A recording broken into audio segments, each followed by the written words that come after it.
Ayun guys, meron tayong pupuntahang bagong listing dito sa Laguna Bel Air 4 naman. So tara, samahan nyo ako. Medyo mainit pero yun, kailangan natin tiisin. Ito nga pala gagamitin natin, si Click. So tara, samahan nyo ako. Ito nga pala yung bahay na... Hello ma'am. Hello. Ma'am, nandito na po ako ma'am sa tapat po mismo ng bahay. Teka, pupuntahin ko dyan yung asawa ko. Sige po ma'am, salamat po.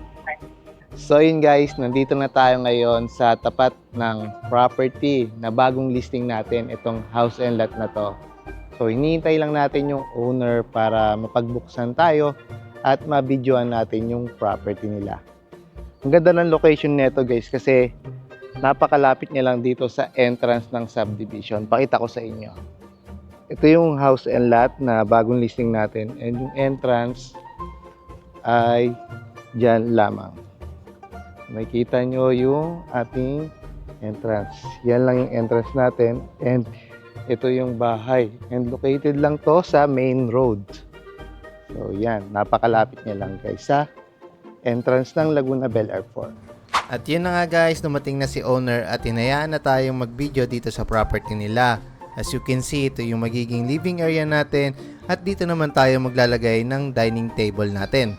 Meron nga pala itong sukat na 144 square meter lot area and approximately 160 square meter floor area. Meron na rin tayong 5 bedrooms, 2 toilet and bath, dirty kitchen, garden, front porch, and 1 car garage. Guys, don't expect na lukas nyo itong property. Again, ito po ay resale, pre-owned, at binibenta po ng as is. Siya nga pala guys, malapit nga lang pala ito sa mga schools and universities. Tulad ng upcoming University of Santo Tomas, De La Salle University na nag-ooperate na at marami pang iba. Kung hanap mo naman ay retirement home, well, malapit lang tayo dito sa South Zone Medical City.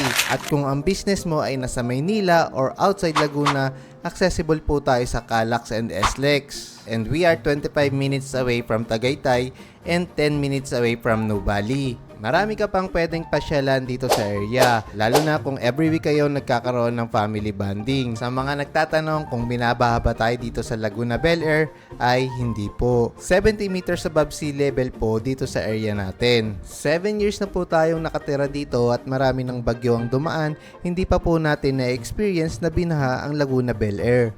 So if you are interested dito sa property na to, you may contact me at 0931-006-3923, which is also available on Viber and WhatsApp. Or you can message me directly dito sa official Facebook account natin and we are more than happy to assist you. Alright, see you on my next one. Bye-bye!